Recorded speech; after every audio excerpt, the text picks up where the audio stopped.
Sa dili pa kita magsugod sa atong pagtuon sa Biblia, atong gamiton ang 1 o 9 aron kita maandam sa atong kaugalingon, aron kita makbaton og fellowship uban sa Amahan ug aron kita magiyahan sa balaang espiritu.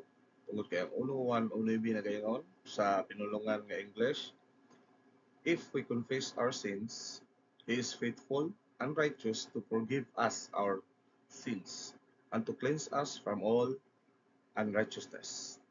Og diha-diha kita makabaton og fellowship uban sa Dios og ginayahan sa balaang espiritu og diha andam na kita sa pagkat-on sa pulong sa Biblia nga mao ang pulong sa Dios. Tungod kay matod po sa Juan 4:24, God is spirit, and those who worship Him must worship in spirit and truth. Mag-ampo ta. The Word of God is alive and powerful, sharper than any two-edged sword, piercing even to the dividing asunder of the soul, the spirit, and of the joints and the marrow, and is a critic of thoughts and intents of the heart. All Scripture is God-breathed and is profitable for doctrine, for reproof, for correction, for instruction in righteousness, that the man of God might be mature, thoroughly furnished unto all good works. Study to show thyself approved unto God, a workman that needed not to be ashamed, rightly divided the word of truth. Ang atong pulong sa kamatuoran karon mao ang 1 Corinto 6:9 Gs o Genesis 4:3 ngadto sa 5 nga naguluhan o misunderstood passages nga daghan kayong mga magtotoo karon nga gisabot kini nga mga bersikuloha nga sayop. So ato kining ipaklaro ug ato kining ibalik sa original nga mga pinulungan nga mao ang Greek, Hebrew ug Aramaic. Aron gyud nato makita ug maklaro kung unsa gyud sabot ini nga mga bersikulo. Kining duha ka mga bersikulo wala kining maghisgot o wala kining mag-ingon nga kita ah, dili maluwas no nga atong hinumduman nga daghan usab ang mga magtotoo nga makabuhat sama niini nga mga gilista nga mga sala aning bersik 1 Corinto 6:9 ngadto sa 10. But kinahanglan natong hinumduman nga ang Biblia kinahanglan natong pagahubaron, kinahanglan mo balik kita ngadto sa panahon adtong time kung kanus-a ang Biblia gisuwat nga kinahanglan i-konektar nato ang Biblia og o kinahanglan i-konektar nato ang Biblia sa konteksto mismo. Kung kita adunay tuyo sa pag-interpret sa mga bersikulo. Dinhi nga mga bersikulo naghisgot kini og mga huwis. Huwis kanang sa korte ba? Pero kini nga mga huwis, mga dili magtotoo. Mao gyud og teksto ani kining 1 Corinto 6. Unya kining bersikulo wala kini maghisgot sa mga particular nga mga sala nga mo'y maka-disqualify nato nga kita mahilangit. Tungod kay walay bisan usa ka sala nga mo disqualify nato aron kita makaadto sa langit except sa usa lamang kining gitawag sa Biblia og unpardonable sin. Na mao siya gi-categorize nga mao ang pag-reject ni Ginoong Kristo isip atong maluluwas. The rejection of Christ mao kini sa laing pinulungan gitawag og unpardonable sin. Ang bugtong pamaagi lamang nga maoy pugong nato nga kita dili makaadto sa langit o kita dili mahimong anak sa Dios sa tanang katawhan sa tibuok kalibutan mao lamang balikon ako ang pag-reject ni Ginoong Kristo nga makita nato diha sa Juan 3:18 ug Juan 3:36. Dinhi balikon ako naghisgot ta sa mga huwis sa korte sa lugar sa Corinto, no? Kay kining Corinto usa man kini ka malambuong lugar. Na dinhi naa diri ang pinakadako nga pantalan kasagaran mga magtutuo ang mga magtutuo dinhi mga tubig-tubigan, mga kwartahan pod, no? So kita naghisgot kita sa mga katawhan, no? O nga huwis nga maoy mo mo judge, maoy mo hukom sa mga kaso, no? Nga siyempre daghan balik ko nako daghan usab ang mga magtotoo nga guilty usab niining mga gipanglista nga mga sala. Pero apan kini nga bersikulo naghisgot kini sa mga dili magtotoo nga mga huwis niadtong panahona didto sa Corinto nga kini mga sala giglista ni mi-emphasize ni siya sa area of witnesses sa mga huwis niadtong panahona, no, nga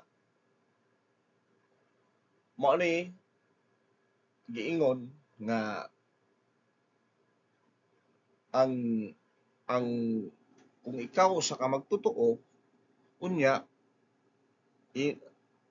imong ikiha ang usapod ka magtotoo nya ang muhuwes usa ka dili magtotoo, so atong gihatagan og katarungan ang mga dili magtotoo usa na niana kaning huwes nga mooy mo hukom sa mga kaso nga ingon sila oy mao ni magtotoo di ay nga magkinasuhay man, so na sila rason nga ilang i-reject ang gospel, ang maayong balita nga mao ang balita sa kaluwasan.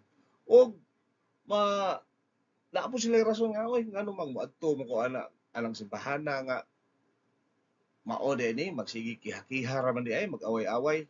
Pero kini nga mga kaso naghisgot ni sa civil case. Tanang civil case kanang labi ng bahig kwarta kay matod pa sa libro sa Corinto mas maayo pang mailad ka kaysa ikaw may mangilad. Unya, naay exception ani except sa kaso sa divorce, no? Lain na sa kanang topic atong paghisgutan. Kay ang matod pa sa 1 Corinto 6:9 nagaingon sa pinulungan sa English sa King James Version. Ato ning gamiton King James Version pero samtang kita ato kining tag-tag pasabot daghan kaayo nato nga i-correct tungod kay ang King James Version wa gini usab-usab sila English, daghan kayo English nga mga lisod kayo sabton, no? O nausay mga English sa King James nga di na applicable karon. Siguro applicable 100 years ago, pero karong panahon na tungod kay ang mga pinulungan dynamic man, mausab yun, musugot tag sa dili, naagi pagkausab. So, morning ato kining hatagan og corrected translation. Og kini bersikulo ang intensyon ni Pablo ani sa pagpahibaw sa mga magtotoo sa Korinto na ang mga dili magtotoo dili gyud qualified nga maoy mo sitol sa mga kabangian sa mga isig ka magtotoo. So ang unsay ipalabas si Pablo ani nga kung ang kamong mga magtotoo magsabot-sabot mo say lisod mo bitaw nang naagi tay kanang gitawag natong counseling sa mga magtotoo nga moadto sa usa ka pastor kung adunay kabangian aron isito nato pinaagi sa doktrina dili pinaagi sa panghuna-una sa mga dili magtotoo kay tungod kita mga Kristiyanon tuod man ubos man kita sa balaod kanang gitawag nato og divine establishment pero ang ato yung gisunod, gitamod ug ato ang giisip nga standard isip mga Kristohanon kining gitawag nato og pulong sa Dios nga makita nato diha sa Biblia. So kining phrase nga giingon diri, know ye not that the unrighteous. So unsa maning pinulungan nga unrighteous nga buot ipasabot ni Pablo niini nga bersikulo. Mao kini. Kini nagpasabot sa mga dili magtotoo. Ngano mang unrighteous man tungod kay wala sila'y imputed righteousness. Unsa maning imputed righteousness? Mao kining pagkamatarong nga sa panahon mutuo ta ni Ginoong Kristo, ang pagkamatarong samahan, ang pagkamatarong ni Ginoong Kristo ug ang pagkamatarong sa balang espiritu ibutang diri kanato. So bisan pa man magsige tag kasa sa kada makasasa magyuta di mo mapugngan sa pulong sa hunahuna apan tungod kay we are in Christ, usa na kita diha, nausa kita diha ni Kristo. Kung itawag na to union with Christ. Ining tan-aw sa amahan nato, ang iyang makita, ang dire ka nato, ang pagkamatarong na nilang tulo. Kining gitawag na to imputed righteousness. Mao na nga, kita madawat na sa pagtan-aw sa amahan, madawat na kita niya tungod kay ang Dios is perfect. So kinahanglan kitang tao ma-perfect. Pero imposible ba kayo nga perfect ta kay sa pag-anak pa lang nato condemn na tadaan. Matod pa sa libro sa Juan. Pero unsaon man nato pagka-perfect? Pinaagi sa pagtuo ni Ginoong Kristo. Unya mao ni kining gitawag nato sa technical term kining imputed righteousness. Unya kining unrighteous, balik ko nako, technical word ni siya, no? Nga nagpasabot sa mga dili magtotoo.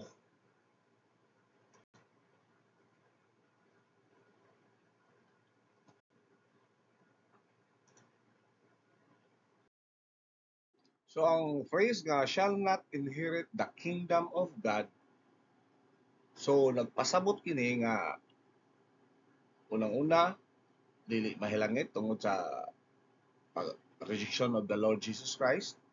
Ikaduha, dili usab makadawat sa mga giandam nga mga butang nga dili maisip o dili ma-describe sa tawhanong panahon na nagiandam sa amahan, gideposito dito sa langit o gisangon diha ni Ginoong Hesukristo. So sa panahon nga mutuo kita ni Ginoong Hesukristo, kita mamahimong anak sa Dios. Kay kung kita dili mutuo ni Ginoong Hesukristo, matud pa sa Biblia, kita anak sa yawa. So mao ni siya nagpasabot sa mga magtotoo, sa mga di magtotoo nga mga huwis nga ang mo inherit lamang, ang manununod lamang sa gingharian sa Dios. Of course, in the future kung mamatay na ta kay sa pagkakaron, di pa man na to. Actually, ang kamatayon is dili gina ingon nga katapusan. Ang kamatayon is mao kanay sinugdanan sa tinuod nga kinabuhi sa usa ka Kristohanon. Kaya ang kamatayon mao kanay katapusan sa mga tao nga dili magtotoo. Kay ang kamatayon sa kalag mao kanay nagpasabot sa tibuok nimong kinabuhi imong igasto ngadto sa linaw nga kalayo. Apan kita, mga magtotoo, mao kanay sinugdanan sa wala nay paghilak, sa wala nay mga kaguol, wala na mga problema, wala na mga kuskus balungos, kay matud pa sa libro sa Revelation, kining tanan milabay na. Kay sa langit, na adito puno ang kalipay ug kasadya.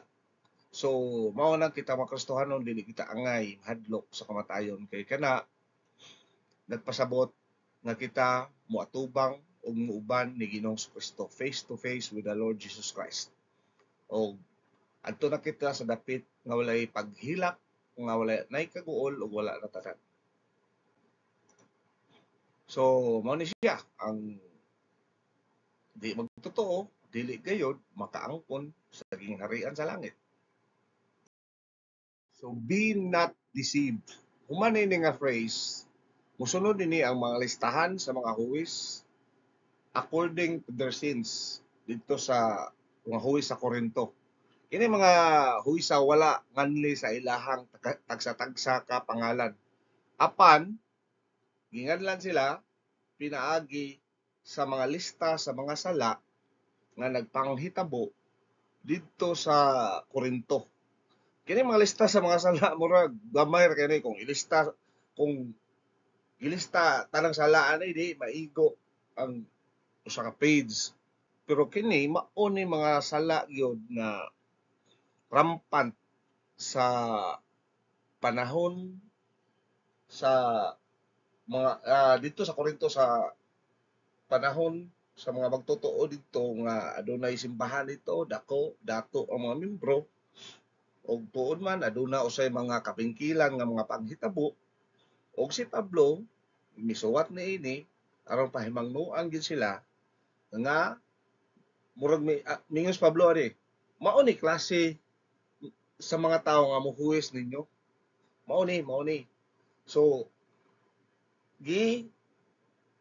gipakita ni Pablo dire nga dili gyud mo angay mo adto kung naamoy kapingkilan kinahanglan inyo ng situlon sa mga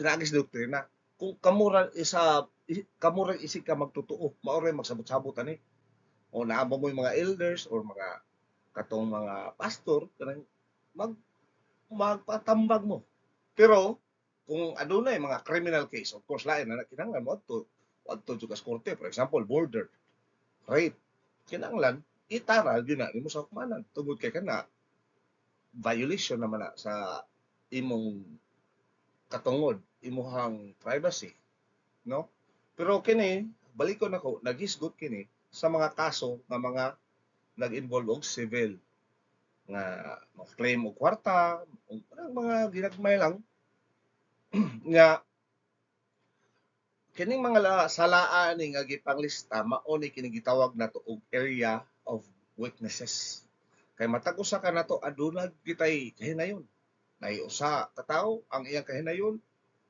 mangliba nay usa ka tawo ang iyang kahinayon kwarta nay usa ka tawo ang kahinayon inom o babae o unsa pa diha so nagkalain-lain pero kining mga sala nga gilista dire naghisgot ni sa mga huwis nga maoy muhukom sa mga kaso dito sa Korinto o kining sulat ni Pablo alang sa mga Korinto mao kini pagpahinumdom nga kining mga tawhana dili angay maoy mo sitol or maoy mo hukom sa inyong mga claim. So ipalabas ni Pablo ani kung kung maadto mo korte ang ginagmay ra kaning inyohang nga libak-libak ninyo o usa ba diha o mga civil case ninyo wa mo makatabang nga kining mga tawhana makakaplag ni Ginoong Kristo. Tabang hinuog kining mga tawhana mo palayo. Unya, bihatag lang mo excuse nila nga aron isalikway nila sa Ginoong Kristo. No? So, matod pa ni Pablo ani, unsaon na ning mga tawhana sa paghuwes ni ani nga sitwasyon nga dapat kita mga magtotoo nag-involve ta og doktrina.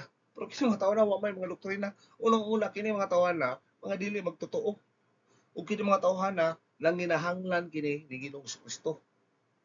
Nga kini mga tawhana di gani luwas no.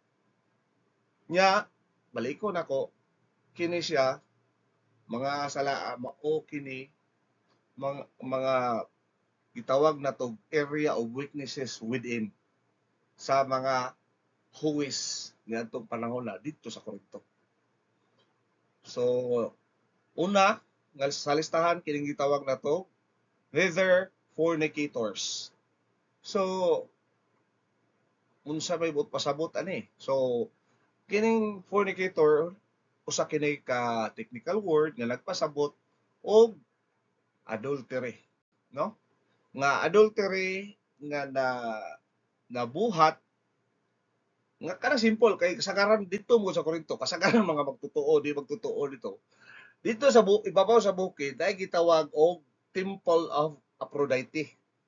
Nga na dito ang mga babae kung gusto mo happy-happy, ay tayo mga kining Korinto, daghang mga isig ka mga kasilinganan nga mga lugar kung gusto mong itag babae nga mga gwapa, moadto ni dito sa Korinto, adto sa Temple of Aphrodite. So sa pagkakaron atong gitawag ni mga basiha og mga salampati, mga og sa Tagalog pa, babaeng mababa ang lipad, no? So kung kasabot na siguro mo pasabot ana.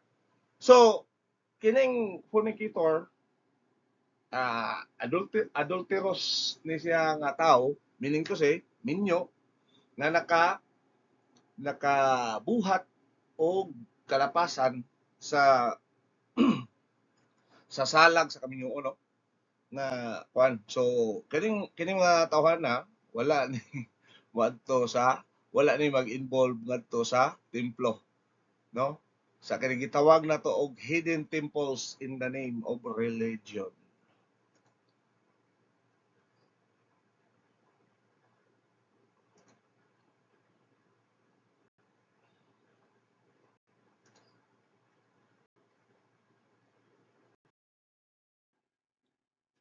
Nor idolaters. So, unsa may buot pasabot ani? So mao ang kadaghanan sa mga huwis didto na didto sa Korinto mga idolaters. Unsa ni? Kaning mosimba og Dios-Dios, mosimba og larawan, mosimba og kanang mga binuhat sa kamot sa tao, no? Unya kasagaran na ni extremely religious. Atong hinumduman nga ang Christianity is not a religion. Christianity is a relationship between man and God. Kay religion mao kanay alas ni Satanas. Ganito ni Satanas ang relihiyon aron daghan ang mahitumpawak ngadto sa kaparutan, ngadto sa kadautan. Atong makita bisan karon daghan kayong mga relihiyon nga daghan kayong nahisakop niini kasagaran sa mga dagkong relihiyon dili mo tuo ni Ginoong Kristo nga mao'y manluluwas, lain ang ilang gituuhan. Daghan naaw sa mga relihiyon nga ingon nga motuo ni Ginoong Kristo apan adunay mga gidungag nga mga mamaagi nga mao'y makalibog sa usa ka tawo nga imbes nga motuo ni Ginoong Kristo aron kita maluwas, dungagan og mga laing mga pamaagi aron kita mahitumpawak ngadto sa kadautan. Mao ni gitawag nato og blind leading the blind.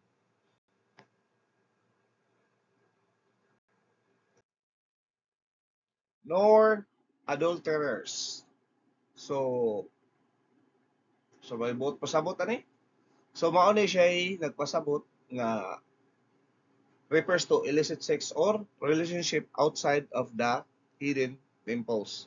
So sama parehas gyapon ni sa kung ano ay ato sa fornicators di ay nasayo po to kay og fornication kung ano ito kanang daga ulitaw. So kaning adultery mao ni siya kuan mao gini siya nga nag-involve og usa ka minyo, no? Babae ka man o laki. So nor effeminate. So unsa man effeminate? Mao ni siya. This refers to homosexual activity.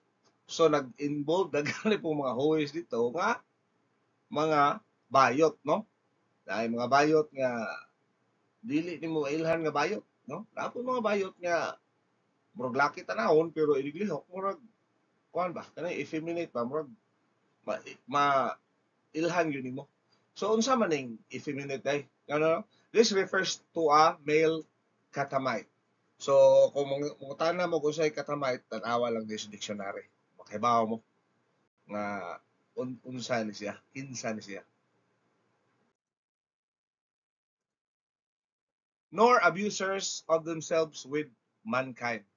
So kini usab kini sa activity sa homosexuality nga mao ni siya mo initiate sa homosexual act, no? So ang kining abusers o ah katong gitawag na to og katamite, it's different word ni siya sa Greek, no? Nga kining abusers mo ni gitawag karon og pederast. So unsa ning pederast na? The one who initiates the action in the homosexual act. So mao na siya laki nga bayot nga kasagaran kung imo ning tan-aw sa dictionary unsa ning pederast, nani gimintin nga batan-on nga kuan gitawag og katamite, no? So ano maklaro, tan-awa lang balik sa dictionary, no? So verse 10 nagingon, nor thieves, nor covetous, nor drunkards, nor revilers, nor extortioners shall inherit the kingdom of God. King James Version. Nor thieves. So mo ni sila nga overt act of stealing, no? So mga huwis nga uh, mo ni sila nga pwedeng bayaran, no? Pwedeng paliton. Ambot og nagpanghitabo binay karon kung sa unang panahon naagi ni siya mga panghitabo, no? So mao ni sila. Nor habitus. Unsa may ibuot pasabot ani? Mo ni nga naa kay mental activity of lust. Unsa example nga lust. No, there na kalalayang klase sa lust, no? Sa mga pangibog kini gitawag nito material lust. So na kay wa may problema nang moangay ka, wa may problema nang mo appreciate ka sa kabutang. Pero kining last mao gini nga mura bitog to the extent nga buhato nimo tanan bisa pag ibaligya ni akong kalag aron lang makuha na kuning sa kabutang. Buhato na ko tanan illegal man kana ako ni buhaton para lamang ako kining ma-achieve ning maong akong goal or ako kanang paangkon kana sa kabutang. So mao ni siya material last or a provision last. Kasagaran na ni kaning na kay pagka-politiko, no? Or kanang usually ani kanang gitawag og kung kulang ka sa pansin nga gusto ka nga kanunay gidagi ka kinahanglan kanunay nga naata ng attention nimo or power lust, no? Kasagaran ani kaning maghupot og mga katungdanan, no? Nga naa kay dakong katungdanan sa gobyerno o bisan sa pribado. Ya kasagaran bayaan ning power lust pero dili tanan kasagaran ani nga kana ra bagyong walay mga capacity, no? Ang mga walay capacity mao gyud hinuoy gusto nga mahimong principal, mahimong presidente, mahimong unsa pa diha nga mo'y gustos lang nga sila leader pero way capacity. Mo na nga ma-expose ra gyapon nga makita ra gyapon nga sa may among leader nga wa man niya mo ni kuan wa may abilidad, no? Nya lasciviousness, no? So og uban pa mao ni siya ang example kini gitawag natog kabitos. Nor drunkards. So kining pulong drunkard nagpasabot di siya sa mga tao nga alcoholic. So dapat lagi po yung mga huwes sa panahon na, no? Ang mga palahubog ba. So kay dili lang palahubog, alcoholic na gid, no? Nga mura na og ana ba kanang na ang ilang kinabuhi mo associated gyud sa alcohol ba. No revilers. mao ni siya mga abusive type. So mao ni siya usually karon mao ni gitawag nato kanang mo assassinate sa atong pagkatao, mo ni tawag og character assassination, no? Usa na ni kining nor extortioners nga nagpasabot nga to steal through business practice rather than to steal outright. So ang concrete example na kini bitawng i-blackmail ka aron daghan na ning pagitabo no nga blackmail nya mga yung bayad aron dili ni i-release ng video maron o recording ba o unsa ba. So mo ni siya example ani.